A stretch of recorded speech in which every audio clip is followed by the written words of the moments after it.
मेरे नन्हे मुन्ने प्यारे बच्चों, आप सभी को नमस्कार। सागर, सुधीर कुमार, भूपेंद्र, आकाश, राम बाबू, सागर भाई बहुत सारे कमेंट कर रहे हो आप। मनोज कुमार, जी मनोज कुमार जी बिल्कुल देंगे आपको, 500% दे देंगे। प्रेम प्रकाश जी नमस्कार मेरे प्यारे बच्चों, आप सभी को नमस्कार। आप सभी का स्वागत है इस सेशन में। आइए आगे बढ़ते हैं मेरे प्यारे बच्चों HCF एलसीएम पे और आगे चीजें सीखते हैं। आइए अब मेरे प्यारे बच्चों हम पढ़ने जा रहे हैं टाइप 7, जहां सवाल में ये कहेगा कि भाई HCF जो है वो रिमाइंडर के साथ है, यानी ऐसा कहेगा कि भाई वो बड़े से बड़ा नंबर निकालिए जो इसको भाग दे तो इतना रिमाइंडर आए। इस टाइप के क्वेश्चन अब हम डिस्कस करने जा रहे हैं। आइए तो सीधे सवाल पर आते हैं। सवाल में कह रहा है सबसे बड़ी संख्या ज्ञात कीजिए जो 245 और 1029 को भाग देने पर 245 और 1029 को भाग देने पर प्रत्येक दशा में 5 शेषफल बचाए। कहता है हर स्थिति में 5 शेषफल बचे। मतलब वो ये कहना चाह रहा है कि भाई वो बड़े से बड़ा नंबर जो लोगे आप, वो ऐसा नंबर होगा कि इसे एग्जैक्ट डिवाइड नहीं करेगा बल्कि 5 रिमाइंडर लाएगा। एग्जैक्ट डिवाइड नहीं करेगा बल्कि 5 शेषफल लाएगा। वो बड़े से बड़ा नंबर ऐसा होगा जिसे एग्जैक्ट डिवाइड नहीं करेगा बल्कि 5 शेषफल ला के देगा। आपने कहा जी ठीक है, फिर क्या कहना चाह रहे हो? तो मैं ये कहना चाह रहा हूँ कि 245 में से 5 हटा दो, तो यानी वो बड़े से बड़ा नंबर जो होगा वो 240 को एग्जैक्ट डिवाइड कर रहा होगा। 1029 में से 5 घटाएंगे तो 1025 को भी पूर्णतः भाग दे रहा होगा, नहीं 1024 को भी पूर्णतः भाग दे रहा होगा। यानी जिस बड़े से बड़े नंबर की हम बात कर रहे हैं वो 240 को एग्जैक्ट डिवाइड करेगा और 1024 को एग्जैक्ट डिवाइड करेगा। अब चूंकि ये नंबर इतना आसान है कि आप जानते हैं 1024 जो होता है वो 2 की पावर 10 होता है। हाँ जी, यहां तक कि मेरी बात समझे। और मेरे प्यारे बच्चों ये 240 जो होता है इसे हम लिखते हैं 80 गुना 3। आपने कहा जी बिल्कुल ठीक है। और 80 को हम लिखेंगे 16 गुना 5, यानी 2 की पावर 4 गुना 5 गुना 3। तो जब HCF ढूंढोगे तो कॉमन क्या आ रहा है इन दोनों में? 2 की पावर 4, यानी 2 की पावर 4 मतलब 16 वो संख्या है जिसे आप भाग दोगे तो दोनों ही केसेस में रिमाइंडर आपका 5 बच के आएगा। क्या आएगा मेरे बच्चे? रिमाइंडर 5 आएगा। आइए कह रहा जी वो सबसे बड़ी संख्या क्या है जिसे आप 156 से भाग दें, मतलब 156 को भाग दें तो रिमाइंडर 6 आएगा। 181 को भाग दें, again you will get reminder 6। 331 को डिवाइड करें तो रिमाइंडर 6। मतलब ये हुआ कि वो एग्जैक्टली तो 150 को डिवाइड कर रहा, यहां एग्जैक्टली मेरे भाई वो 175 को डिवाइड कर, और यहां एग्जैक्टली मेरे बच्चे 325 को डिवाइड कर रहा है। बिल्कुल ठीक है। यानी हमें जो नंबर ढूंढना है वो ऐसा ढूंढना है जो 150, 175 और 325 को भाग दे। तो मेरे बच्चे हमें वो नंबर यहां पे ढूंढना है, क्या होगा? हम एक चीज तो जान रहे हैं और वो ये कि आखिरी दो अंक 25 है, ये 75 है, ये 50 है। आखिरी दोनों अंक जो हैं वो 25 से भाग हो रहे हैं। इसका मतलब इसका HCF का एक फैक्टर 25 तो होगा ही होगा। इसमें 25 नहीं है, इसमें 25 नहीं है, इसमें 25 नहीं है, तो मेरे प्यारे बच्चों ऑप्शन सी आपका राइट आंसर। ऑप्शन सी आपका यहाँ पे राइट आंसर। आइए जी आगे। यहां पे क्या डिफरेंट रिमाइंडर बच रहा और कुछ नहीं है, जैसे 285 और 1249। कहता है जी भाग दें तो अलग अलग आ रहा है, इसे भाग दे रहे तो 9 रिमाइंडर बच रहा है, इसे भाग दे रहे तो 7 रिमाइंडर बच रहा है। इसका मतलब जो नंबर है जिसकी हम बात कर रहे हैं, जिसकी हम चर्चा कर रहे हैं, वो ऐसा नंबर है कि 285 से भाग देते तो 9 शेषफल आता है। 285 से भाग देते तो 9 शेषफल आता है। इसका मतलब कितना एग्जैक्ट डिवाइड होगा? 15 में 9 गया 6, तो 276 पूर्णतः भाग हो जाएगा उस नंबर से। यहाँ 7 शेषफल आ रहा है तो 1242 एग्जैक्ट डिवाइड हो जाएगा उस नंबर से। हाँ जी, तो मेरे प्यारे बच्चों 276 पूर्णतः भाग हो जाएगा और 1242 पूर्णतः भाग हो जाएगा। तो हमसे सवाल में पूछ रहा वो बड़े से बड़ा नंबर बताइए क्या होगा। तो अब आप ये देखिए, क्या 135 भाग दे रहा है 276 को? नहीं, 135 का डबल 270 होता है, तो ये तो नहीं दे रहा। इसका डबल 272 होता है, इसका डबल 274 होता है, लेकिन अगर आप इसका डबल करोगे मेरे बच्चे तो होता है 276। यानी ऑप्शन डी जो है, यानी 138 जो है वो 276 को भाग दे रहा है। अब चार ऑप्शन थे, पहले तीन ऑप्शन 276 को भाग ही नहीं दे रहे, चौथा दे रहा है। इसे चेक करने की जरूरत नहीं, क्योंकि चार में से एक छांटना है बाबू, कहां परेशान हो रहा है। आइए, कह रहा है जी वो सबसे बड़ी संख्या ज्ञात कीजिए जो 626, 3127 और 15628 इसको भाग करें तो रिमाइंडर 1 2 3 बचे, 1 2 3 बचे। बिल्कुल ठीक है। अब क्या करें जी? तो इसका मतलब 625 एग्जैक्ट डिवाइड हो रहा है। बहुत सुंदर सर। इसका मतलब 3125 एग्जैक्ट डिवाइड हो रहा है। अति सुंदर सर। और इसका मतलब 15625 एग्जैक्ट डिवाइड हो रहा है। अति सुंदर।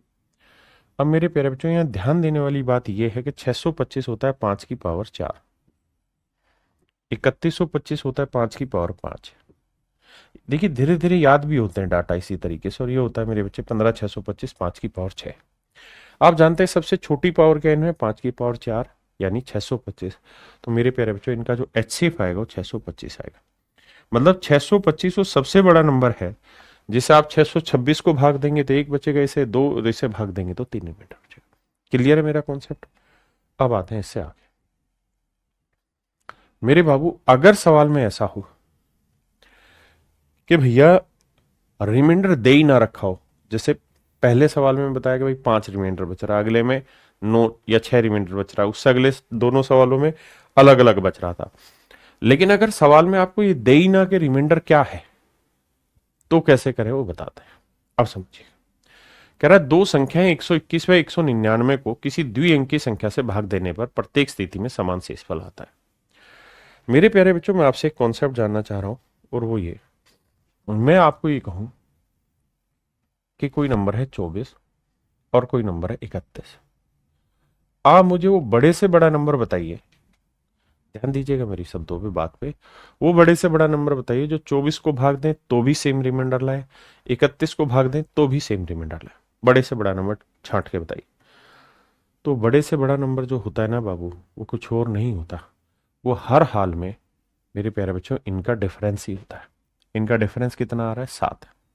तो जो इनका डिफरेंस है वही वो सबसे बड़ा नंबर होता है जिसे आप इसे भाग देंगे। जैसे 7 आया डिफरेंस, 7 से भाग देंगे, 7 × 3 = 21 रिमाइंडर आया 3, 7 × 4 = 28 रिमाइंडर आया 3, शेषफल आया 3। हाँ जी, जैसे मैं और एग्जांपल लेता हूं, मैं कहूं 39 और 50।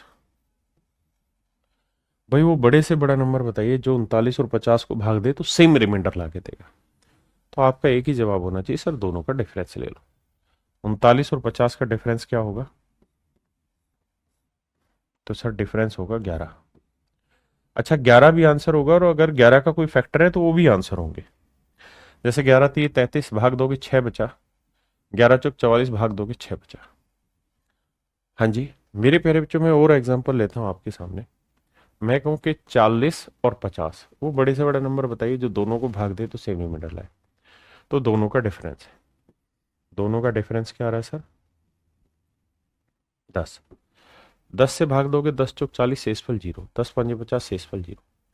यानी मेरे बच्चे 10 से जब आप भाग दे रहे हैं, यानी जो इनका डिफरेंस उससे भाग दे रहे हैं, तो दोनों ही स्थितियों में शेषफल 0 आ रहा है। हाँ जी, ऐसा 10 पे भी आएगा, और 10 के किसी फैक्टर से भी भाग दोगे, जैसे 10 का फैक्टर होता है 5, 5 से भाग दोगे तो भी रिमाइंडर सेम आएगा। 10 का फैक्टर 2 भी होता है, 2 से भाग दोगे तब भी रिमाइंडर सेम आएगा। तो यही ये सवाल का कॉन्सेप्ट है। सवाल में कह रहा है 121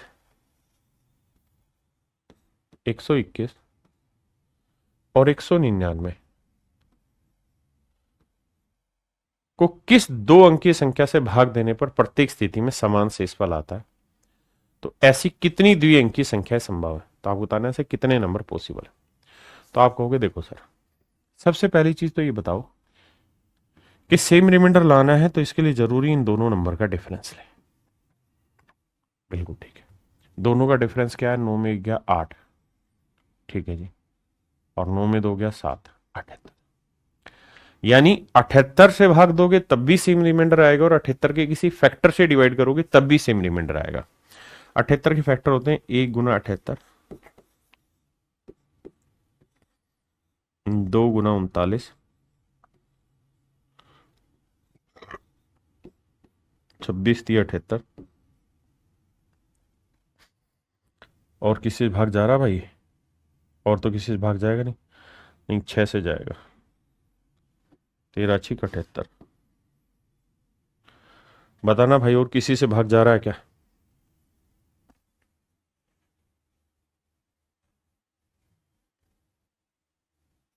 आप कहेंगे जी नहीं जा रहा। अब सवाल में हमसे पूछा कि भाई बताओ इसके 2 अंक की कितने आंसर हो सकते हैं। तो आप मुझे कहेंगे कि देखो सर, एक तो 2 अंकों की संख्या ये हो गई, एक ये हो गई, एक ये हो गई, एक ये हो गई। तो सवाल में उसने हमसे पूछा कि भाई 2 अंकों की कितनी संख्याएं संभव है।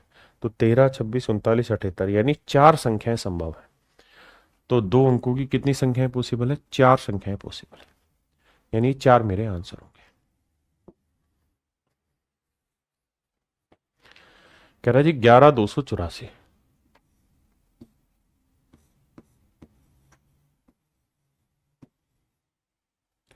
और 7655, इनके बीच का डिफरेंस निकाले। तो सर डिफरेंस निकालेंगे क्योंकि सेम रिमाइंडर लाना है। तो 14 में 5 गया 9, 7 में 5 गया 2, 12 में 6 गया 6, 10 में 7 गया 3। तो डिफरेंस आया बाबू 3629। अब मेरे प्यारे बच्चों, मेरा जो भी आंसर होगा, या तो ये डिफरेंस मेरा आंसर होगा या इस डिफरेंस का कोई फैक्टर। ये डिफरेंस मेरा आंसर नहीं हो सकता। क्यों नहीं हो सकता? क्योंकि सर उसने कहा कि 3 डिजिट नंबर, कि जो उत्तर आपका आना चाहिए वो 3 अंकों की संख्या आनी चाहिए। लेकिन यहां दिक्कत यह है कि 2 अंकों ना 4 अंकों की संख्या आ रही। तो इसको भाग दे के देखो किस किस से जा रहा। तो एक तो 1 गुना 3 629 जाएगा, और धीरे धीरे स्पीड बनेगी जब सीखोगे। 2 से जाएगा नहीं, 3 से जाएगा। 3 2 5 नहीं जाएगा 3 से भाई। 3 से भाग जाने के लिए अंकों का जोड़ भी तो चाहिए, नहीं जा रहा। 4 से नहीं जाएगा, 5 से नहीं जाएगा, 6 से नहीं जाएगा, 7 से जाएगा। 7 पंजे 35, 1 बचा। 7 एकम 7, तो 5 बचा। 7 से भी भाग नहीं जा रहा भाई। 7 पंजे 35, 1 बचा, 12। 7 एकम 7, 5 आया, 7 7 49, 7 नहीं जा रहा। 7 से नहीं जाएगा, 8 से नहीं जाएगा, 9 से नहीं जाएगा, 11 से देखो। 3 2 5, नोट 6 15, 11 से भी नहीं जा रहा भाई। 11 की डिविजिबिलिटी अल्टरनेट डिजिट है, नोट 6 15 3 2 5, 11 से नहीं जा रहा। 13 से देखो भाई, इवन से तो जाना ही नहीं ना। 13 से देखो, हाया। तो 13 से देखेंगे, 13 दूनी 26, 10 बचा। 102, 13 7 91, 13 8 13 7 91, 11 बचा, और 119 भाग नहीं जाता। अब 17 से, 13 के बाद 14 से नहीं जाएगा, 15 से नहीं जाएगा, 16 से नहीं जाएगा, 17 से भाग दो। 17 दूनी 34, बचा कितना मेरे बच्चे? 2। 17 एकम 17, 5 59, 17 से भाग नहीं जाएगा। अब 17 के बाद सीधा हो 19 पे। यानी इस तरीके से धीरे धीरे धीरे धीरे दिमाग दौड़ा के कम करना पड़ेगा। 19 पे आते हैं। 19 एक 19 दूनी 38, तो 2 कम है यानी 17, तो 172 आया। 19 में 171, 1 आया, और फिर 9 उतारा, 19 से भाग हो जाएगा। इसका ना 19 का मल्टीपल है, तो 19 एकम 19, ठीक है जी। 19 में 171, और 19 एकम, यानी मेरे प्यारे बच्चों इसके कुल मिला के 4 फैक्टर बनेंगे, ठीक है जी। अब समस्या यह है कि हमें चाहिए 3 अंकों की संख्या, क्योंकि उसने कहा था। तो 3 अंकों की संख्या मेरे प्यारे बच्चों हुई 191। तो ऑप्शन डी मेरे प्यारे बच्चों मेरा राइट आंसर है। हाँ जी, ऑप्शन डी मेरा राइट आंसर। आइए जी, देखिए यार, अभी तक क्या था कि 2 ही नंबर थे। तो 2 नंबर का जो डिफरेंस होता था वही मेरा आंसर होता था, या उसका कोई फैक्टर मेरा आंसर होता था। यहां मैंने नंबर दे दिए 3, फिर क्या करें? तो मेरे बच्चे यहां एक कॉन्सेप्ट सीखेगा, अगर दो से ज्यादा नंबर है, जैसे मान लीजिए कोई नंबर है n1, दूसरा कोई नंबर है n2, तीसरा कोई नंबर है n3, चौथा कोई नंबर है n4, बहुत सारे नंबर है। आपने कहा जी ओके रिपोर्ट आप, तो मेरे बच्चे और फिर कहे कि सेम रिमाइंडर आया, तो इनका डिफरेंस ले लो d1, इनका डिफरेंस ले लो d2, इनका डिफरेंस ले लो d3,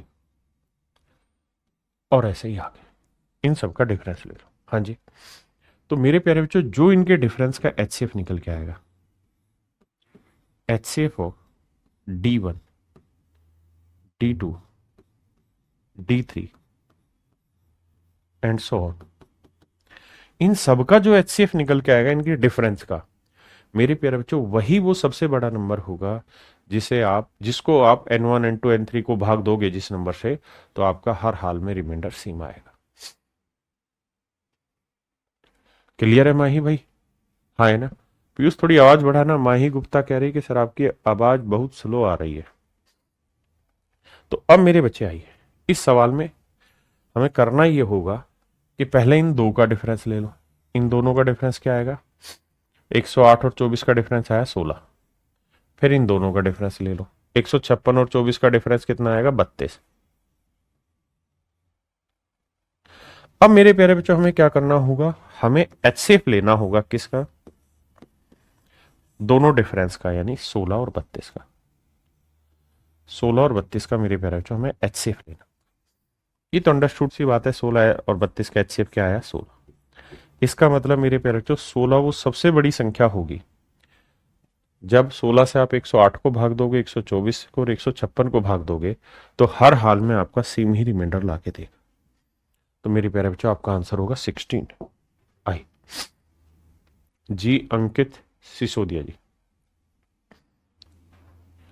अंकित सिसोदिया कह रहे सर प्रीवियस ईयर क्वेश्चन कराइए। मेरे प्यारे बच्चों मैं क्लास में कॉन्सेप्ट सिखाने के लिए तो अपनी तरफ से सवाल बनाता हूं, लेकिन उसके बाद फिर जितने भी सवाल लेता हूं सारे के सारे प्रीवियस ईयर के होते हैं।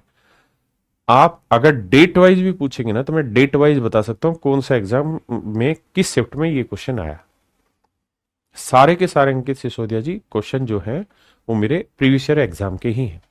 हाँ, समझाने के लिए मैं जरूर इस्तेमाल करता हूं अपने कॉन्सेप्ट से छोटे सवाल बाद में।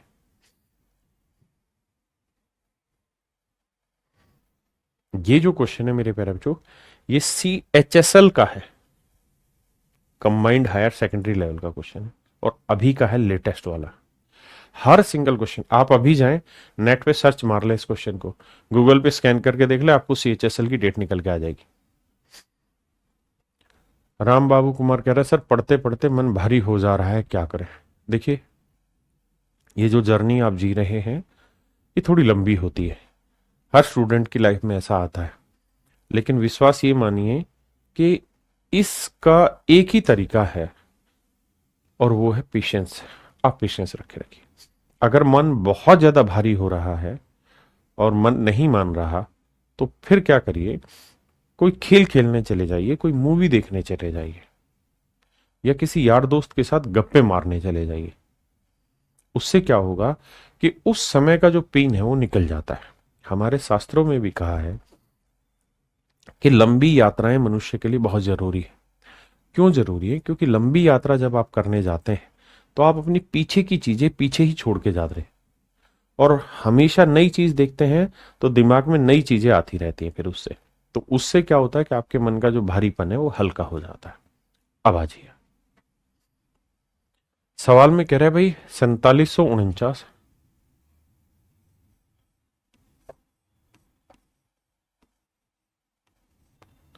5601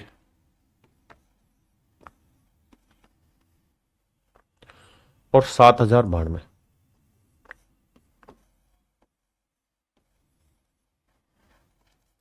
कहता है में से प्रत्येक को अधिकतम संभव मान क्या होगा? सवाल में हमसे पूछ रहा है प्रत्येक का अधिकतम संभव मान क्या होगा। डी का मान क्या होगा, ताकि इसे विभाजित करें तो शेषफल हर बार सेम आए। यानी वो ये कह रहा है if R is the reminder when each of this number is divided by the greatest possible number D. कहता है किसी संख्या से हमने इनको भाग दिया तो हर बार सेम रिमाइंडर ला रहा है। तो भाई सबसे पहले तो ये बताओ वो नंबर क्या हो सकता है। तो तरीका बताया, इनका डिफरेंस ले लो मेरे बच्चे।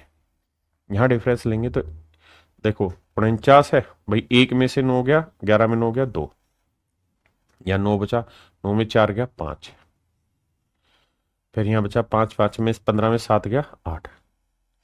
तो ये डिफरेंस आया मेरे प्यारे बच्चों 852। यहां निकालेंगे तो 2 में से 1 गया 1, 9 में से 0 गया 9, और 10 में 6 गया 4, और 6 में 5 गया 1, 1491। यानी मेरे प्यारे बच्चों 852 और 1491 का हमें एचसीएफ निकालना होगा। 852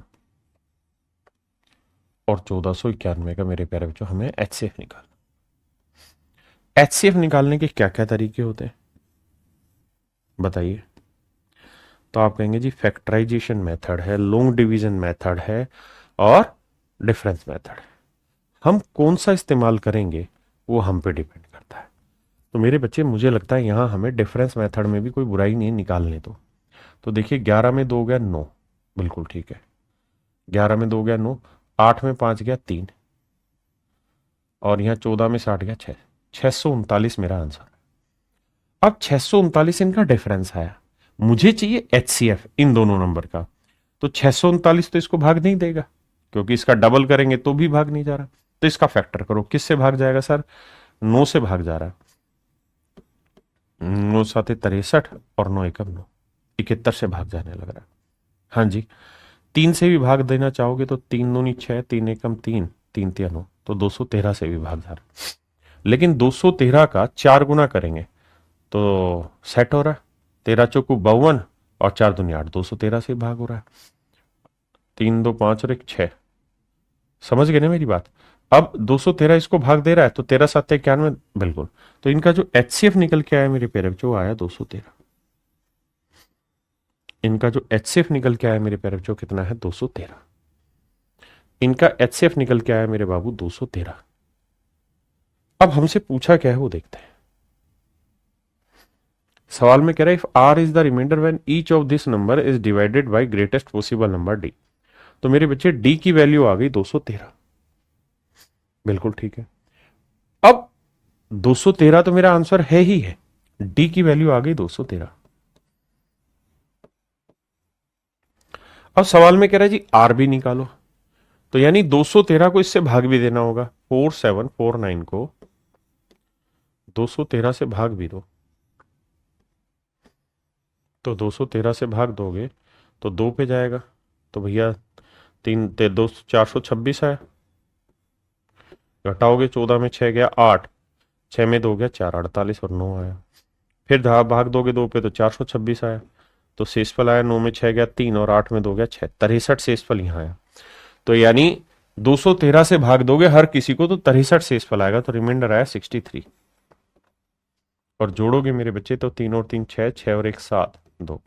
तो मेरा मेरे मेरे मेरे मेरे मेरे मेरे मेरे मेरे मेरे मेरे मेरे प्यारे बच्चों मेरा राइट आंसर होगा 276। 276 नहीं, मेरा एक भाई कह रहा है कि एक और बाकी ओड हो, वो इसलिए नहीं क्योंकि ये डी प्लस आर है। डी प्लस आर जो है, अगर डी होता तो मैं ऑप्शन से छाटता, ये डी प्लस आर है मेरे बेटे। विवेक कुमार राउत जी, डी डी प्लस आर का उत्तर है।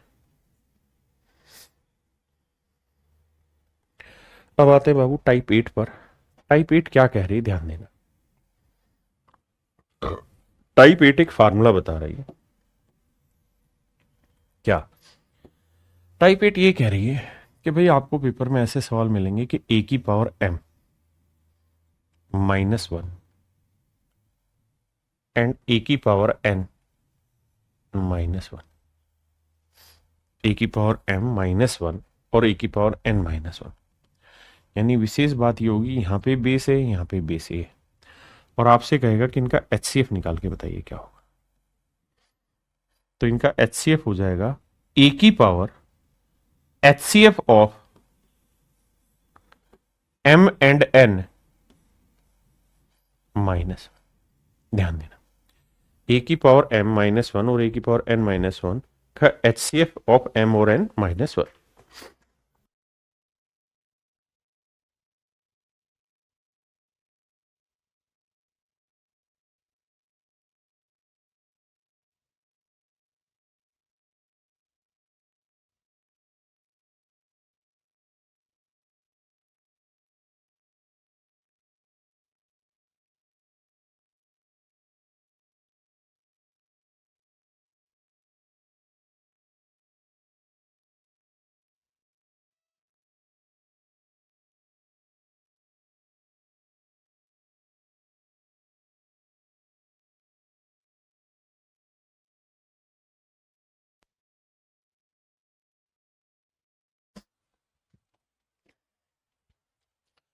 ऐसे ही मेरे बच्चों एक चीज और, अगर ए की पावर m प्लस वन है और ए की पावर n प्लस वन है, यानी दोनों जगह प्लस का निशान है। पीछे जो निशान था मेरे बच्चों माइनस का था, यहां था प्लस का।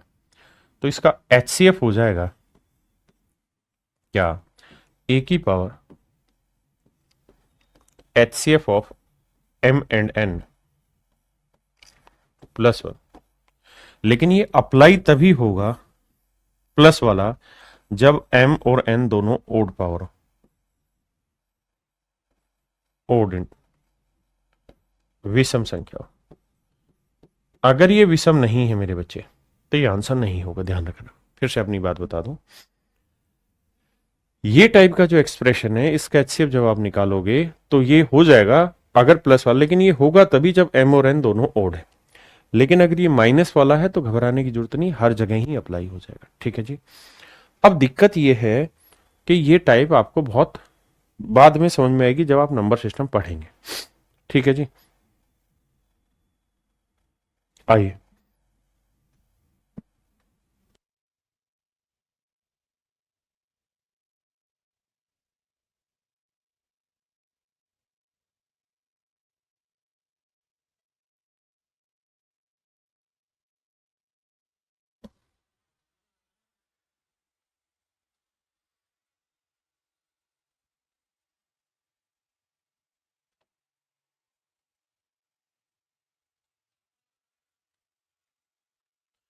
देखिए मेरे बच्चे, आइए, आपका इंतजार है। देखिए यार, एक कहानी है। क्या कहानी है समझाता हूं। एक कहानी ये भी है, ये बेसिकली नियम बने कहां से वो समझाता हूं। बेसिकली नंबर सिस्टम में आपने पढ़े हैं कि नहीं पढ़े वो ध्यान देना।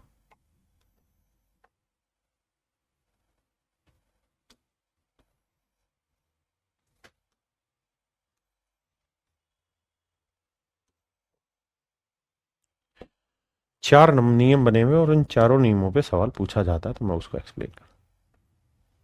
मेरे प्यारे बच्चों, ए की पावर m माइनस बी की पावर m अगर है और m इवन पावर है, तो ऐसा एक्सप्रेशन हमेशा ही a माइनस बी से डिवाइड होगा और ऐसा एक्सप्रेशन a प्लस बी से भी डिवाइड होगा। ये अलजेब्रा में आप पढ़ेंगे एक वक्त पे, डिविजिबिलिटी में। ऐसा इसलिए हो जाता है कि समझिए ए स्क्वेयर माइनस बी स्क्वेयर लिखा हुआ है, दोनों पे इवन पावर है, तो इसके दो फैक्टर बनते हैं, एक फैक्टर a माइनस बी और एक फैक्टर a प्लस बी। यानी देसी भाषा में कहें तो ऐसा नंबर a माइनस बी से भाग होगा और a प्लस बी से भाग होगा। ठीक है जी। दूसरा, अगर मेरे बच्चे सवाल ये हो कि a की पावर m माइनस बी की पावर n, बी की पावर m दोनों में सेम पावर हो, लेकिन m जो है वो ओड पावर, माइनस में है लेकिन ओड पावर, विषम घातांक को, तो मेरे बच्चे ऐसा नंबर हमेशा सिर्फ a माइनस बी से ही भाग। कारण क्या है याद रखने के लिए, ऐसे देखिए कि ए क्यू माइनस बी क्यू दोनों में ओड पावर है, तो इसका फार्मूला क्या रहता है, a minus B into A square plus A B plus B square. यानी मोटी मोटी बात यह कि a माइनस बी इसका एक कॉमन फैक्टर आ जाता है। ऐसे ही मेरे बच्चे एक तीसरा होता है a की पावर m प्लस बी की पावर m, और यहां m ओड घातांक है, m जो है वो ओड नंबर है, विषम संख्या है। तो मेरे बच्चे ये a प्लस बी से भाग होगा हमेशा।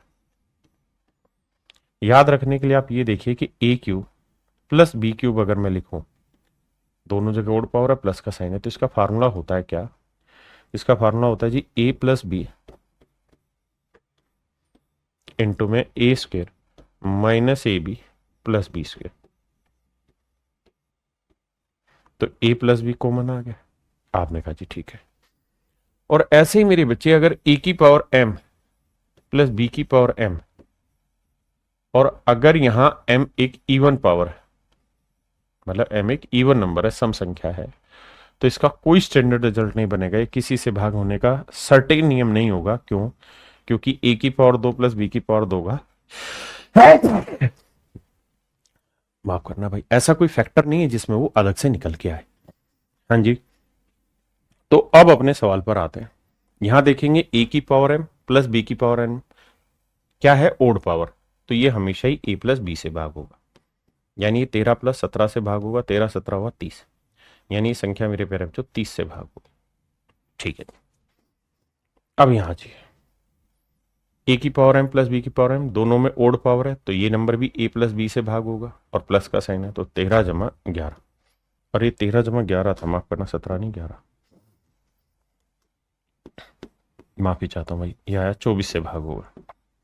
यहां पे ये नंबर भी 24 से भाग होगा, यानी आपने एक मोटी बात समझी कि ये नंबर भी 24 से डिवाइड होगा, ये नंबर भी 24 से डिवाइड होगा। तो उसने यही पूछा कि भाई इनका एचसीएफ क्या होगा, तो इनका एचसीएफ होगा ए ऑप्शन, यानी 24 मेरा राइट आंसर। क्लियर है मेरे भाई राम बाबू कुमार जी? ये पूरा कॉन्सेप्ट है, ठीक है जी। इसी कॉन्सेप्ट के आधार पे वहां फार्मूले लिखवाए मैंने, ये वाले दोनों। आइए अब देखिए यार, ए की पावर m माइनस वन, यहां ए की पावर n माइनस वन, दो एक्सप्रेशन है, ए की पावर m माइनस वन और यहां ए की पावर n माइनस वन। तो मैंने कहा था कि अगर माइनस पावर है तो ये m इवन हो या ओड हो कोई फर्क नहीं होगा, तो आंसर यही होगा ए की power HCF of m in n minus one, ये मेरा आंसर। लेकिन हमें सबसे पहले 315 और 25 का एचसीएफ निकालना, तो 315 और 25 का एचसीएफ। तो मेरे बच्चे समझ गए, समझ में आ रही बात कि सर 25 के फैक्टर होते हैं 25, 5 और 1, तो ये 5 से दोनों भाग हो रहे हैं, क्योंकि ये 25 से जाएगा नहीं 5 से, तो इसका एचसीएफ आया 5।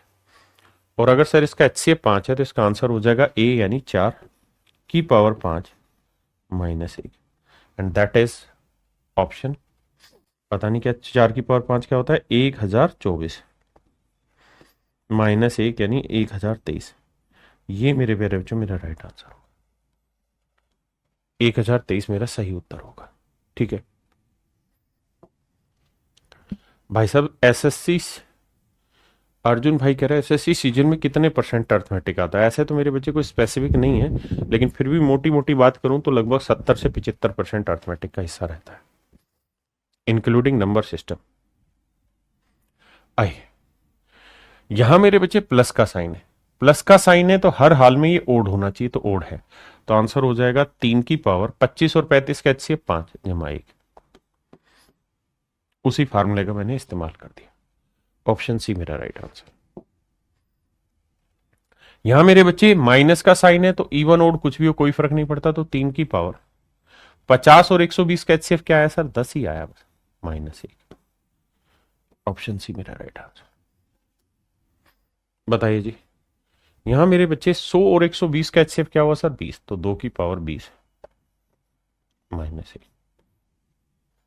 Answer B. ये सवाल थोड़ा खतरनाक है, करिए, बहुत प्यारा सवाल है, मजा आएगा करके।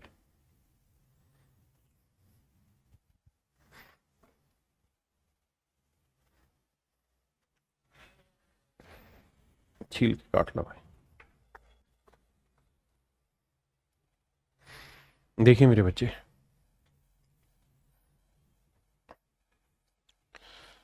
थोड़ा अच्छा सवाल है। मैं क्या कह रहा हूं मैं ये कह रहा हूं कि भाई 3 की पावर 333 को मैं m मान रहा हूं। ध्यान देना, इसको मेरे प्यारे बच्चों में m मान रहा हूं, और 3 की पावर 334 इसको मेरे प्यारे बच्चों में n मान रहा हूं, इसको मेरे बाबू में n मान रहा हूं। तो ध्यान दोगे तो यहां जो सवाल है ये है a की पावर m+1, और यहां जो है वो a की पावर n+1। तो आपका आंसर क्या होगा? आपका आंसर यही होगा कि सर इनका आपको एचसीएफ निकालना, तो m और n का एचसीएफ निकालो। किसका एचसीएफ निकालो? m और n का। मैंने a क्या माना? मैंने a इस 3 को माना हुआ है। जो ये 3 है, जो सबसे बेस है, इसको मैंने 3 लिखा हुआ। 3 की पावर 333 इसे m माना, 3 की पावर 334 इसे मैंने n माना। क्लियर है मेरे बेटे बात? तो अब मुझे इन्हीं चीजों के बारे में जानना है कि सर 3 की पावर 333 और 3 की पावर 334, क्या आप मुझे इनका एचसीएफ बता सकते हैं? तो आप कहेंगे सर हाँ बता सकते हैं। एचसीएफ में बेसिकली हमेशा छोटी पावर लेते हैं। तो 3 की पावर ये और 3 की पावर ये, इसमें छोटा क्या है? 3 की पावर 333। हाँ जी, क्या है? 3 की पावर 333। समझ रहे हैं ना? तो 3 की पावर 333 छोटी वैल्यू है। 3 की पावर 333 मेरे प्यारे बच्चों छोटी वैल्यू है। तो यही इन दोनों का एचसीएफ होगा। तो इसका आंसर जो होगा वो ए यानी 3 की पावर 3 की पावर 333 +1, ये मेरे प्यारे बच्चों मेरा राइट आंसर होगा। बहुत सारे बच्चों को समझ में आया होगा, बहुतों को नहीं आया होगा, due to lack of number system knowledge. तो धीरे धीरे पल्ले पड़ जाएगा। अभी जितनी समझ में आ सके कोशिश करिए। अब अभी तक जितने भी आपने सवाल देखे उनमें सब में यहाँ क्या था? एक था। यहां एक है नहीं, तो एक बनाओ। कैसे? सर 9 को लिख सकते हैं 3 की पावर 2, तो 3 की पावर 2 यहां पे भी, 3 की पावर 2 यहां पे भी, तो ये आएगा 3 की पावर 2 कॉमन ले लेंगे तो ये बचेगा 3 की पावर 27 -1। ऐसे इसे भी 3 की पावर 2 लिखोगे और कॉमन ले लोगे तो ये आएगा 3 की पावर 2 कॉमन लेने के बाद 3 की पावर 36 -1।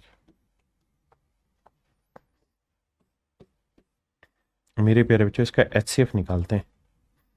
तो एचसीएफ में क्या होगा? 3 की पावर 2 है, यहाँ 3 की पावर 2 है, तो सबसे पहले 3 की पावर 2 कॉमन ले ली, जो कॉमन नंबर आ रहा है। अब इन दोनों का एचसीएफ निकालो उसी फंडे से, ए की पावर m-1 ए की पावर n-1। तो करना क्या है? 36 और 27 का एचसीएफ निकालना। 36 और 27 का जो एचसीएफ होगा वो कितना होगा? 9। 9 3 27, 9 चौक 36, कितना होगा मेरे बच्चे? 9। तो इसका मतलब इसका आंसर आएगा 3 की पावर 9 -1। अब मेरे बच्चे 3 की पावर 2 को इससे गुना करेंगे तो पावर ऐड हो जाएंगी। बेस सेम है तो पावर ऐड हो जाती है, तो 9 और 2 11 हो जाएगा, -3 की पावर 2। इसको और सुंदर से रिफ्लेक्ट करूं तो 3 की पावर 11, 3 की पावर 2 को हम क्या लिख सकते हैं? 9। तो मेरे प्यारे बच्चों मेरा आंसर होगा 3 × 11 - 9। ऑप्शन डी आपका करेक्ट आंसर होगा। बताइए जी, अगर प्लस माइनस हो तो क्या करें? कुंडी न खड़काओ राजा, सीधा अंदर आओ राजा।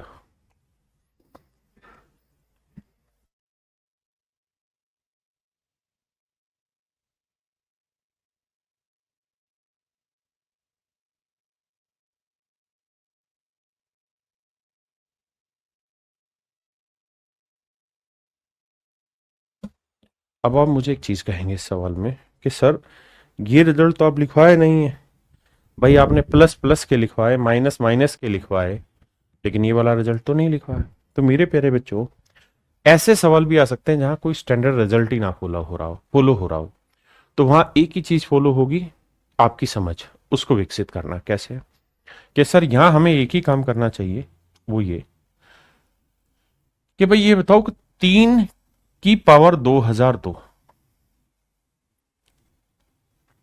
सर आप और हम मिलकर ये बात तो सीख ही चुके हैं कि किसी भी ओड नंबर की पावर आप कछुए कर लीजिए, यानी ओड नंबर की आप जो मर्जी पावर रख लीजिए, जो आपका आंसर आएगा इट इज ऑलवेज ओड। ये हर हाल में विषम ही आएगा। बिल्कुल ठीक है। तो 3 की पावर 2002 मेरे प्यारे बच्चों क्या हुआ? ओड नंबर हुआ। और यहां एक, ये ओड नंबर है, ये भी ओड, और ओड में ओड जोड़ते हैं तो रिजल्ट क्या है? इवन।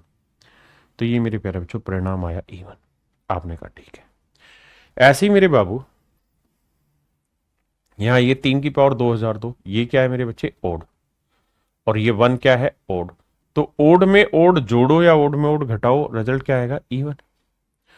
तो इसका मतलब ये हुआ बाबू कि इसे सोल्व करेंगे तो भी इवन परिणाम आएगा, और इसे सोल्व करेंगे तो भी इवन परिणाम आएगा। और अगर दोनों इवन है तो इनका एचसीएफ हर हाल में एक इवन नंबर ही होगा, ये हमें समझना होगा। आप कहे ठीक है सर, तो इवन है ये, क्या ये इवन है? क्या ये इवन है? नहीं। तो मेरे बच्चे ऑप्शन डी ही आपका केवल करेक्ट आंसर होगा। क्या आप सहमत है या नहीं है? देखिए, अगर बात वैसे नहीं बन रही, स्टैंडर्ड फॉर्मेट पे क्वेश्चन नहीं आ रहा, तो क्या करें? जान दे दें? नहीं, फिर वहां लॉजिक लगाइए और लॉजिक के आधार पर सवाल करिए।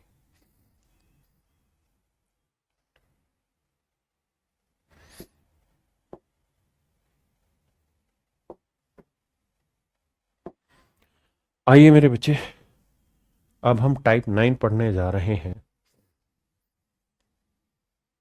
और यहां हम पढ़ने जा रहे हैं टाइप 9 में HCF based on number, based on number system concept. Number system पे बेस्ड कॉन्सेप्ट पे सवाल हम यहां उठाने जा रहे हैं। यहां हमारा मूलतः उद्देश्य यही होगा कि हम ये जाने कि भैया नंबर सिस्टम पे बेस्ड जो हमारा कॉन्सेप्ट है उसमें नंबर्स क्या क्या होते हैं, प्राइम नंबर क्या होता है, को प्राइम क्या होता है, उन सारी कहानियों को अब हम यहां जानेंगे। आइए मेरे बच्चे, ये मेरे प्यारे बच्चों कुछ प्राइम नंबर की लिस्ट है। 1 से 50 तक 15 प्राइम नंबर होते हैं, 51 से 100 तक 10 प्राइम नंबर होते हैं, 101 से 200 तक 21 प्राइम नंबर होते हैं। रट लो इन्हें, 1 से 100 तक के तो रट लो। अब पहला सवाल है, कह रहा है प्रथम 100 प्राकृतिक संख्याओं का एचसीएफ क्या होगा? तो भाई पहला नेचुरल नंबर 1 है, फिर 2 है, फिर 3 है, फिर 4 है, फिर 5 है, और फिर आखिर में आएगा 100। कह रहे हैं इन सब का एचसीएफ क्या होगा? तो बताओ इनमें सब में कुछ कॉमन आ रहा है? नहीं आ रहा सर। क्या एक जो है वो 2 से 10 से 100 से भाग जाएगा? नहीं जाएगा सर। इसका मतलब सर इनका एचसीएफ 1 आएगा। यानी नंबर सिस्टम पे बेस्ड कॉन्सेप्ट पे क्वेश्चन।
आइए बाबू, कह रहा भाई पी की जो वैल्यू है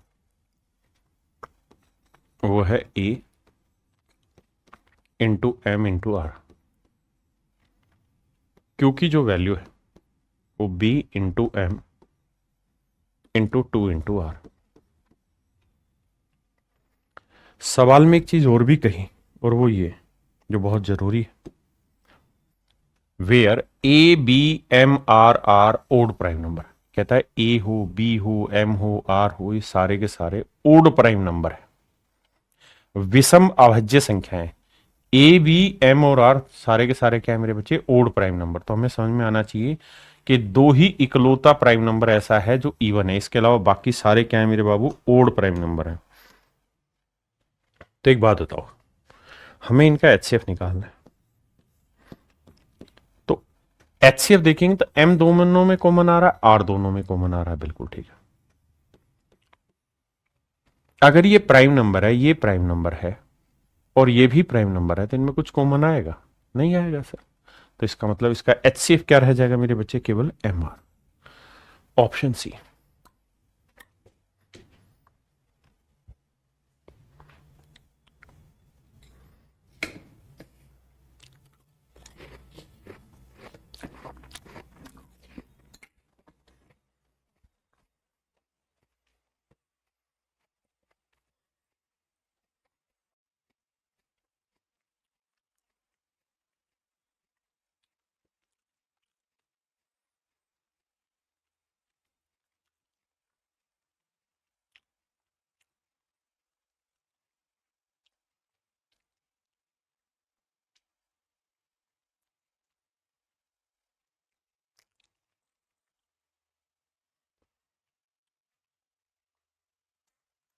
आयुष अंदर आ जा।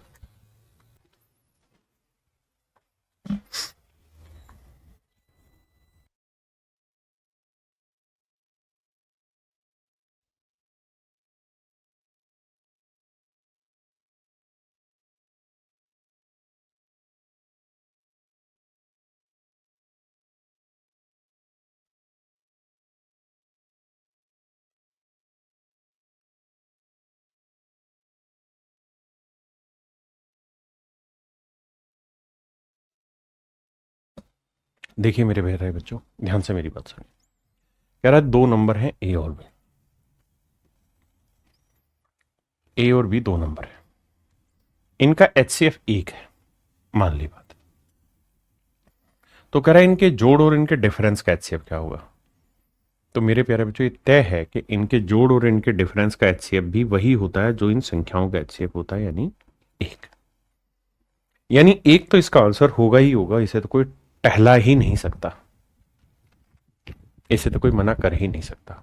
आंसर एक होगा। लेकिन मेरे प्यारे बच्चों, जब किन्हीं दो संख्याओं का एचसीएफ एक आ जाता है तो वहां यह तय हो जाती है चीज कि दोनों को प्राइम नंबर है। को प्राइम आपने नंबर समझा होगा, नंबर सिस्टम में सहअभाज्य कहते हैं जिनमें कुछ कॉमन नहीं आता। तो मेरे बच्चे दो को प्राइम नंबर है, जैसे मैंने एक को प्राइम नंबर ले लिया 5 और एक को प्राइम नंबर मैंने ले लिया 3। अगर मैं कहूं इन दोनों का जोड़ निकालो तो आप देखेंगे इनका जोड़ क्या है, 5 और 3 8, और इन दोनों का डिफरेंस निकालो तो इन दोनों का डिफरेंस क्या है, 5 में 3 गया 2। तो इनके जोड़ और डिफरेंस का में कुछ कॉमन आ रहा है, तो यहाँ 2 है यहाँ 8 है, तो आप कहेंगे 2 भी कॉमन आ रहा है। तो इसका मतलब मेरे प्यारे बच्चे, इसका मतलब हुआ कि या तो एक एचसीएफ होगा या फिर दो। एक तो होगा ही हो सकता है, इसमें कोई दो राय नहीं, लेकिन दो भी हो सकता है ना। दोनों को प्राइम नंबर है तभी एचसीएफ 1 है।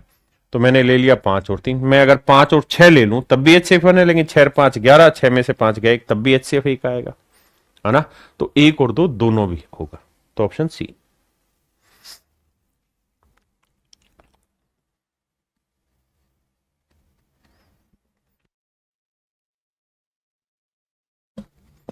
मेरे बच्चे देखिए ध्यान से, कह रहा है कि दो नंबर है ए और बी, इनका एचसीएफ 1 है, मतलब ये कि इन दोनों में कुछ भी कॉमन नहीं आ रहा, को प्राइम नंबर। ऐसे ही कह रहा है कि भाई ए और सी, इन दोनों का एचसीएफ भी 1 है, मतलब ये दोनों भी को प्राइम नंबर है।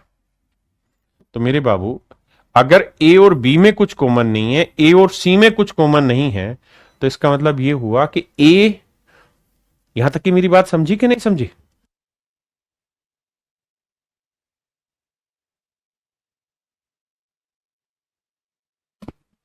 तो इसका मतलब ये हुआ मेरे बच्चे कि हम इसको देसी भाषा में कहना चाहें तो ये कह सकते हैं कि B is not a multiple of ए।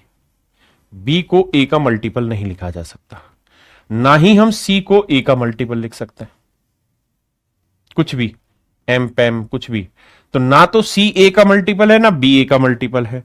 तो मेरे बच्चे पहला ऑप्शन है, क्या ए और बी इंटू सी इनमें कुछ कॉमन आ सकता है? तो नहीं आएगा। क्यों? क्योंकि ना तो बी ए से भाग जा रहा ना सी ए से भाग जा रहा, तो इसका मतलब मेरे बच्चे इन दोनों में कुछ कॉमन नहीं आएगा। तो मतलब एचसीएफ ऑफ ए और बी सी का एचसीएफ जो होगा वो 1 होगा, दैट इज ऑप्शन ए। थोड़ा कॉन्सेप्चुअल पार्ट है, ध्यान से समझेंगे तो पल्ले पड़ेगा। अब अगली बात पे आइए, मेरे बच्चे को प्राइम नंबर वो नंबर होते हैं जिसमें कुछ कॉमन नहीं आता।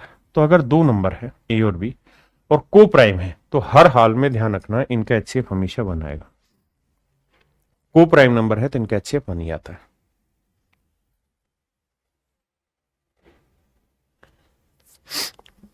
देखिए कितना प्यारा सवाल पूछा है। बेवकूफ बनाने की हदें होती हैं। कहता था प्रोडक्ट ऑफ टू को प्राइम नंबर, दो सहअभाज्य संख्या है जिनका प्रोडक्ट दे रखा है, तो एचसीएफ बताओ इन दो नंबरों का। दो परस्पर सहअभाज्य संख्याओं का गुणनफल दे रखा है, उनका एचसीएफ बताना है उनका। तो मेरे बच्चे इसमें कुछ सोचना है क्या? नहीं सर, ये तो तय है कि दो को प्राइम नंबर का एचसीएफ हमेशा ही वन रहता है। उसने प्रोडक्ट दे रखा हो ना दे रखा हो वट एवर, फर्क क्या पड़ा उससे।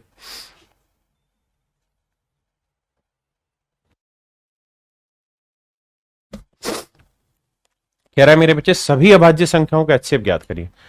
तो जितने भी प्राइम नंबर होते हैं वो किसी से भाग नहीं जाते, सिर्फ अपने आप से और एक से जाते हैं। तो मतलब एक ही ऐसा नंबर होगा जो सभी में कॉमन आएगा, तो एचसीएफ वन होगा। There are three prime number, the product of the first two number is this and the product of the last two number is this. मेरे बच्चे मैं मान लेता हूं तीन प्राइम नंबर ए बी और सी। तो अब मुझे एक बात बताना, पहले दो नंबर का जो प्रोडक्ट है वो है 77 और लास्ट दो नंबर का जो प्रोडक्ट है वो है 143। तो मेरे प्यारे बच्चों एक बात बताना, इस 77 में भी बी मौजूद है, हाँ, और 143 में भी बी मौजूद है। तो हम ये नहीं कह सकते कि सर बी ही वो सबसे बड़ा नंबर होगा जो इन दोनों में कॉमन आएगा। मतलब हर हाल में इन दोनों का जो एचसीएफ आएगा वो बी आएगा। आपने कहा जी ठीक है। अगर मैं कोई इन दोनों का एचसीएफ बताऊं तो 77 और 143 का एचसीएफ निकालोगे तो 11 आएगा। सर निकाल के देख लेना 11। तो इसका मतलब बी की जो वैल्यू है वो 11 है, तो इनका एचसीएफ भी 11 है और इसी को हम बी भी बोलेंगे कि जो बीच वाला नंबर है वो 11 है। अगर कहे पहला नंबर बताओ तो दूसरा नंबर अगर 11 है तो 11 को किससे गुना करें? 73 है 7 से। दूसरा नंबर 11 है तो 11 को किससे गुना करें? 143 है 13 से। आइए जी, कह रहा जी तीन अभाज्य संख्या है, पहली दो का गुणनफल ए और बी का प्रोडक्ट 1891 है और आखिरी दो का प्रोडक्ट 7991 है। तो मेरे बाबू आप इस पॉइंट को समझिए कि बी यहां पे भी मौजूद है और बी यहां पे भी मौजूद है। बी दोनों ही जगह पे शामिल है। अगर मेरे बच्चे बी दोनों ही जगह पे शामिल है तो इस बात का अर्थ ये हुआ कि दोनों का एचसीएफ जो होगा वो बी होगा, दोनों का एचसीएफ बी होगा। आपने कहा जी हाँ। अब एचसीएफ निकालो, 1891 और 7991, तो 1891 और 7991 कैसे निकालें? सर फैक्टर करें, डिफरेंस मेथड ही लॉन्ग डिवीजन। मुझे लगता है डिफरेंस लेना आसान है क्योंकि 91 से मुझे कुछ फील हो रहा था। एक में एक गया 0, 9 में 9 गया 0, 9 में 8 गया 1 और 7 में गया 6, यानी इनका डिफरेंस आया 6100। तो मेरे प्यारे बच्चों या तो डिफरेंस 6100 आया था या तो 6100 इसका फैक्टर होगा ना, माफ करना गलत कर रहा हूं, या तो 6100 इसका एचसीएफ होगा या इसका कोई फैक्टर होगा। अब 6100 के फैक्टर में 61 गुना 100, और आप जानते हैं 61 प्राइम नंबर है। आपने कहा हाँ, और ये भी हमने डिसाइड किया 2 सेकंड पहले कि इसका एचसीएफ बी होगा, और बी क्या है? Prime number. क्यों? क्योंकि उसने सवाल ने खुद ही कहा कि भाई तीनों के तीनों प्राइम नंबर है, तीन अभाज्य संख्या है। तो जो एचसीएफ होगा प्राइम नंबर 100 में ना 61 इंटू 100 करेंगे तो 100 के जो भी टुकड़े करेंगे वो इस नंबर को कभी भाग नहीं देंगे, ओड नंबर को। अरे हाँ है ना 2 भाग देगा, ना 5 भाग देगा, ना 50 भाग देगा, ना 25 भाग देगा, ना 4 भाग देगा। तो इसका मतलब इसका एचसीएफ आया 61। तो बी की वैल्यू 61 है। अब कह रहे जी सबसे बड़ा नंबर बताओ। तो बी की वैल्यू मेरे बच्चे 61 है गुना सी, यानी सबसे बड़ा number C, third number, product है 7991। देखिए जी काटेंगे तो 61 से काटेंगे, 61 एकम 61, बचा कितना जी? 9 में 1 गया 8 और 7 में 6 गया 1, 18, फिर उतारा 9, फिर 6 18, तो यह आया 183, बचा कितना जी? 6, फिर उतारा 1, 61 एकम 61। तो मतलब जो बड़ी संख्या सी है उसकी वैल्यू मेरे पेरे बच्चों 131 है। Option C is my dear student is your right answer. Option C आपका करेक्ट आंसर।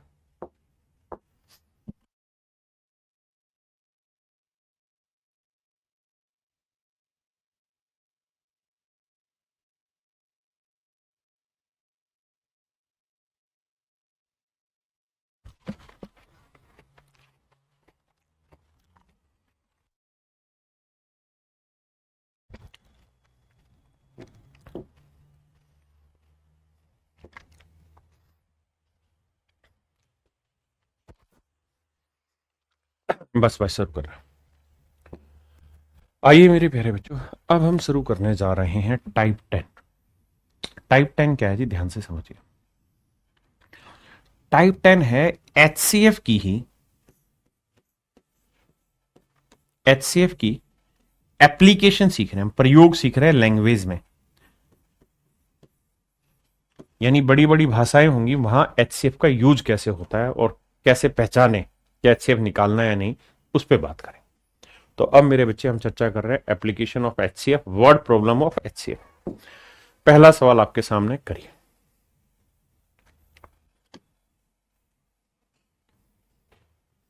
सवाल में कह रहा है जी क्या, a milkman has 75 litre milk in 1 के। कहता है एक बर्तन में 75 लीटर दूध है, मतलब 75 लीटर दूध का एक बर्तन है। दूसरा जो बर्तन है वो 45 लीटर दूध का है। अब कह रहा है the maximum capacity of container which can measure milk of either container as exact number. तो कह रहा है जी उस बड़े से बड़े बर्तन की मात्रा ज्ञात करिए जो इन दोनों को बराबर बराबर माप सके। जैसे मान लो गिलास है, तो ऐसा बड़े से बड़ा गिलास निकालो जो इसको भी जैसे 6 बार भरा तो 6 बार एग्जैक्ट भर जाए, और इसे भी जितनी बार भरे उतनी बार एग्जैक्ट भर जाए। मतलब वो बड़े से बड़ा मात्रा निकालनी जिससे दोनों को मापा जा सके और एग्जैक्ट में मापा जा सके। तो मेरे प्यारे बच्चों, जब भी वो बड़े से बड़ी बात होगी तो हमेशा इनका एचसीएफ होगा। तो इनका एचसीएफ जो निकल के आएगा वो आएगा 15। यानी 15 लीटर का अगर आप बर्तन ले लेंगे तो 15 लीटर से इसे भी 3 बार में माप देंगे और 15 पंजे 75 इसे 5 बार में माप देंगे। यानी एग्जैक्ट मापा जा सकेगा 15 लीटर के बर्तन से। तो ऑप्शन सी मेरे प्यारे बच्चों करेक्ट आंसर है। हाँ जी,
देखिए मेरे बच्चे, सवाल में कह रहा था length breadth and height of a room are this this this this. कहता है कमरे की लंबाई चौड़ाई और ऊंचाई दर की। लंबाई है 8 मीटर 25 सेंटीमीटर, 6 मीटर 75 सेंटीमीटर और 4 मीटर 50 सेंटीमीटर। सबसे पहला काम आपको ये करना चाहिए यहाँ कि इसे सबको सेंटीमीटर में बदल लो। तो यह आया मेरे बच्चे 825 सेंटीमीटर। दूसरे वाला है 675 सेंटीमीटर, क्योंकि 1 मीटर में 100 सेंटीमीटर, तो 6 मीटर 600 और 75 अलग है, वो आया 450 सेंटीमीटर रिस्पेक्टिवली। कहता जी डिटरमाइन द लॉन्गेस्ट रोड। कहता वो बड़ी से बड़ी रोड की लंबाई ज्ञात करिए विच can measure the 3 dimension of the road exactly, जो इन तीनों रोड को एग्जैक्ट माप सके। तो मेरे प्यारे बच्चों वो नंबर हमें ढूंढना है। अब पहली बात तो हमें ये समझनी है कि सर इसका जो भी आंसर होगा, आखिरी 2 अंक 25 है, 75 है, 50 है, हर हाल में 25 से भाग होने वाला चाहिए। यानी 25 का मल्टीपल चाहिए ही चाहिए। तो 25 के ऊपर तीनों मल्टीपल है, ये भी ये भी ये भी, बस नहीं है तो डी नहीं है, इसलिए डी काट दिया। अब अब अगर ध्यान दे तो 75 के लिए चाहिए क्या मुझे 25 गुना 3, यानी 25 से भी भाग होने वाला हो और 3 से भी भाग होने वाला हो। तो भैया 3 से भाग होने के लिए अंकों का जोड़, तो 8 2 10 5 15 3 से भाग हो रहा है, 7 5 12 और 6 18 3 से भाग हो रहा है, 5 और 4 9 3 से भाग हो रहा है। तो इसका मतलब ये हुआ कि इसका एचसीएफ जो भी होगा वो 25 गुना 3 यानी 75 का मल्टीपल भी होगा, क्योंकि 25 से तो आखिरी दो अंक भाग जाते हैं और 3 से भी भाग जा रहे हैं, यानी 75 होगा। अब 75 का मल्टीपल ना तो ये है मेरे बाबू ना ये है, तो यानी ऑप्शन बी आपका करेक्ट आंसर है। हमें बड़े से बड़ा नंबर ढूंढना है, ऑप्शन बी करेक्ट आंसर।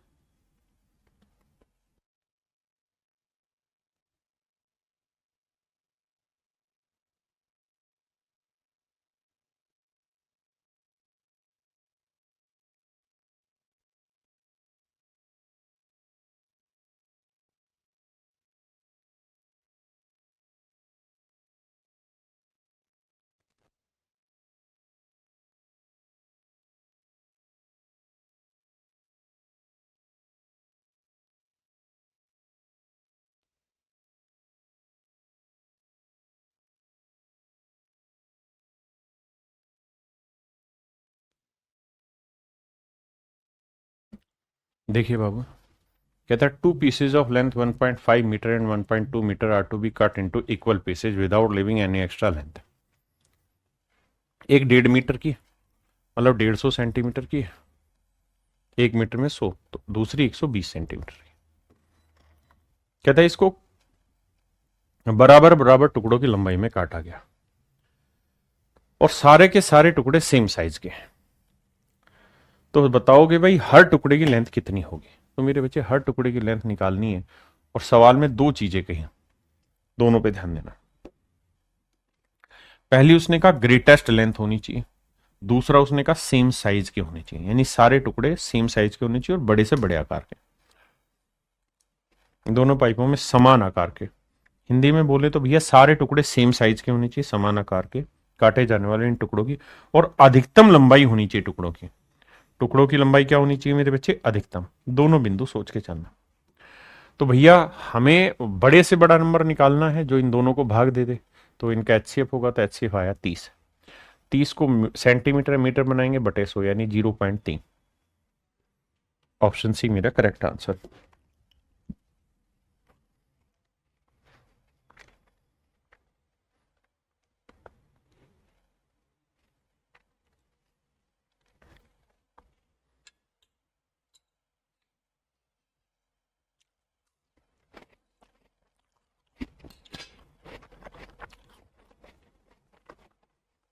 करो भाई।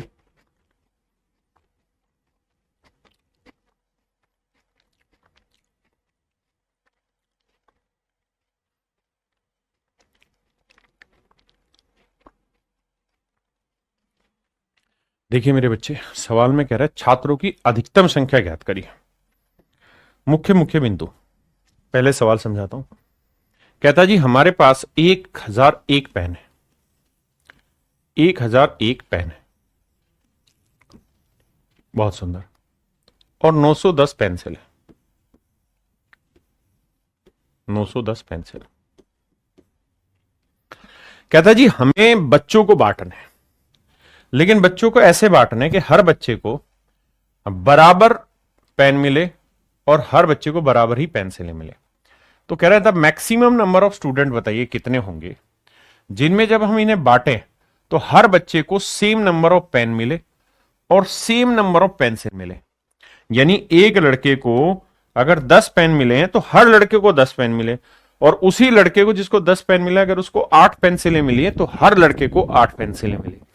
तो मतलब वो छात्रों की अधिकतम संख्या ज्ञात करनी है, तो मतलब हमें वो बड़े से बड़ा नंबर निकालना है जो इन दोनों को एग्जैक्ट डिवाइड कर दे, तो भैया वो इनका एचसीएफ होगा। अब 1001 के बारे में मैंने कईयों बार बताया कि इसके 3 फैक्टर होते हैं, 7 गुना 11 गुना 13। इसको रट लीजिए।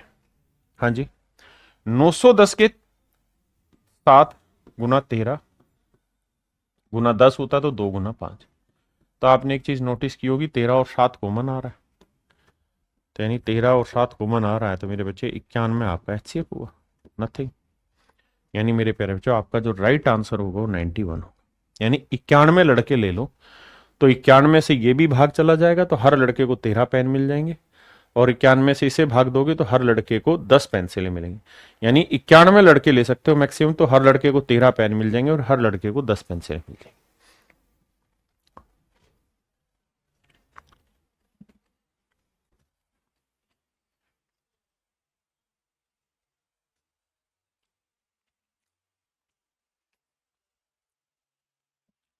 देखिए मेरे बाबू, सवाल को समझिए, बहुत ही खूबसूरत सवाल है भाई। सवाल में ये कह रहा है भाई हमारे पास 48 तो है क्रिकेट की गेंद, 48 तो है क्रिकेट की गेंद है, 72 गेंदें हैं हॉकी की,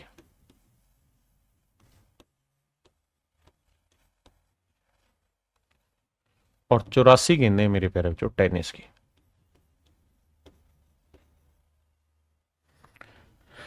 अब मेरे बच्चे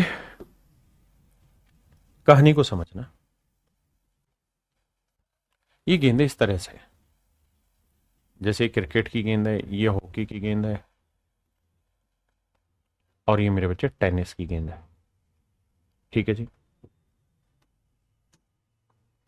क्रिकेट की जो गेंद है वो भैया सफेद है, हॉकी की जो गेंद है वो येलो कलर की है बाबू, और मान लो टेनिस की जो गेंद है वो गुलाबी रंग की है।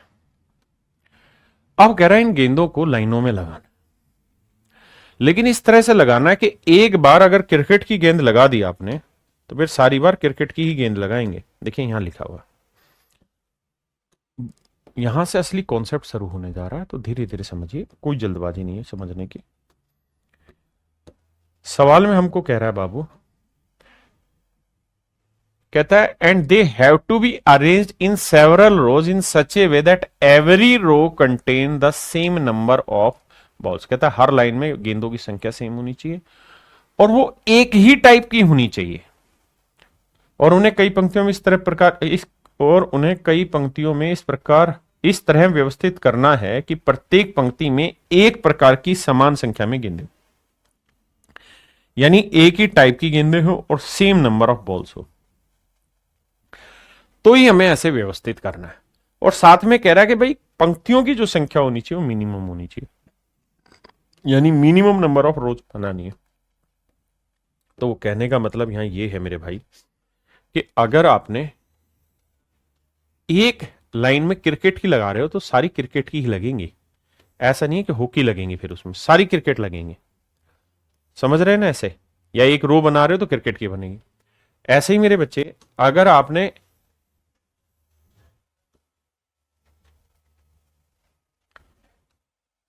अगर मान लीजिए आपने हॉकी की बनाई है तो ऐसे ही फिर हॉकी की रो ही बनानी है। ठीक है जी, मेरी बात समझ गए ना।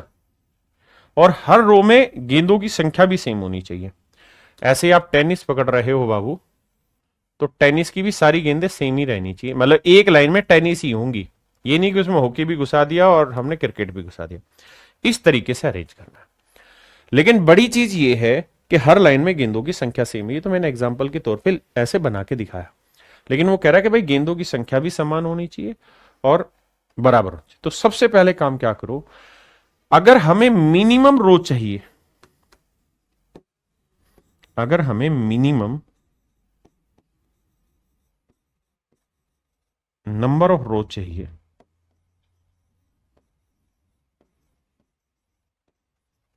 लाइनों की मिनिमम संख्या चाहिए, तो मेरे बेटे एक बेसिक समझ है कि हर लाइन में